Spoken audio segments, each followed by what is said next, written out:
out the coupe at the lot. Told him fuck 12, fuck SWAT. Busting all the bells out the box. I just hit a lick with the box. Had to put the stick. What's good, y'all? Welcome to the one and only Pinnacle Gaming. I'm back at it with another video. Alright guys, I want to say a quick apologies for the late news. However, there was a silver lining to this. We do have multiple new developments on the channel page, so make sure you guys are keeping an eye out for that.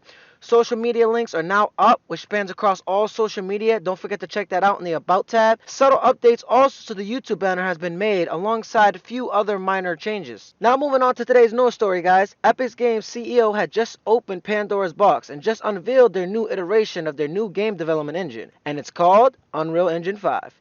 Unreal Engine 5 debuts in 2021, guys, and it will be one of the tools that will enable for the entire game industry as a whole to take steps, upwards in graphic quality. Now, guys, there are too many benefits to explain in this video. However, one of the most significant changes was the enormous increase in graphic capabilities, alongside many key features that make game developing with high-resolution assets much faster and easier. Not to mention Unreal Engine's new nanite technology, which also allows, a multitude of different imperative improvements. Now, guys, a lot of this information I got from VentureBeats. The links will be down below in the description, as well as the links for the PS5 tech demo that was first revealed on IGN and Unreal's YouTube channel. All these links will be down in the description if you guys want to check those out. Now, guys, VentureBeats actually had an interview with Epic Games CEO Tim Sweeney, and in this interview, Tim Sweeney was asked many questions. One of the questions was asked was that, obviously, the whole thing is scalable to current mobile phones and older machines, but on the higher end, as we've seen in demos for the PlayStation 5, is there something in particular about the architect that makes these features possible that weren't available in the past, like, for example, the PlayStation 4? Nicholas Penwarden pretty much just said that some of its advantage and speed of the hardware, the CPU, the GPU, as well as the new I/O capabilities of the next generation of platforms, allowing us to stream in a lot more data on the fly. One of the things that nanite does is it only keeps the actual triangles in memory that you need around you. When you have scenes with tens of billions of triangles, it wouldn't be practical to have all that data in memory at once.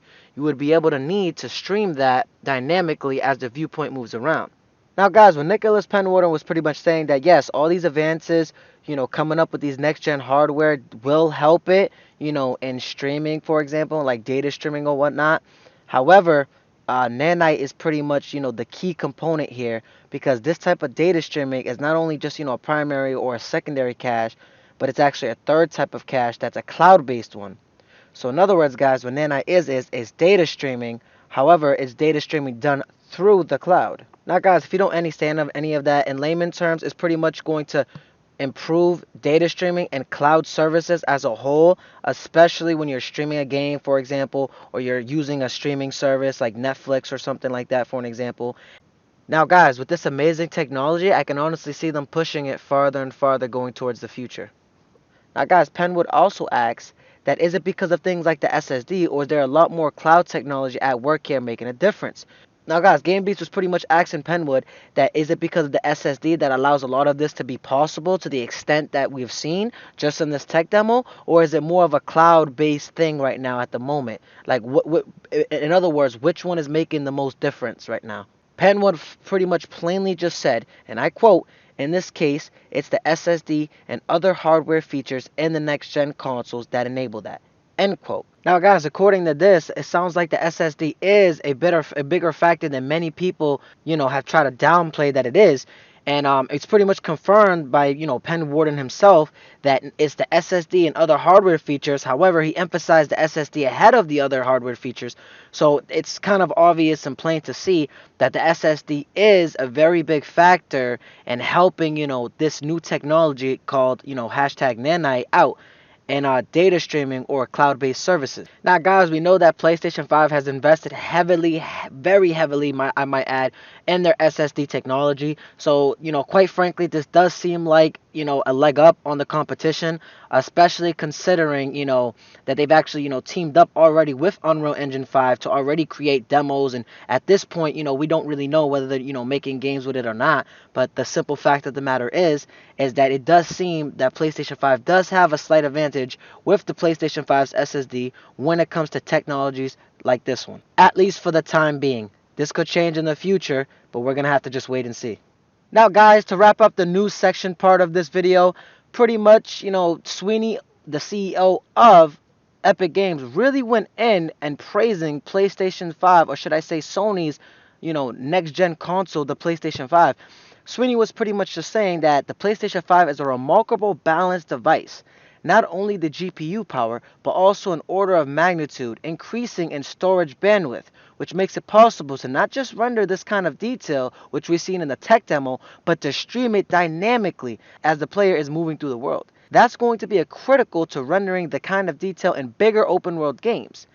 Now, guys, you heard Sweeney himself. He pretty much just said that, he loves the PlayStation 5, He thinks it's a remarkable and balanced device. He also was saying that it's definitely, going to be able to do more than just rendering this kind of detail, but it would actually be able to dynamically stream all of this detail as well, which is pretty impressive, mind you. Another thing he added, honestly, that was actually very interesting is that he was talking about the concept of open world games. Now, guys, as me and you and everybody else knows, open world games are Sony's bread and butter. So if that's the case, this is the reason kind of why I was alluding to earlier that this can be a significant leg up depending on how this technology is implemented.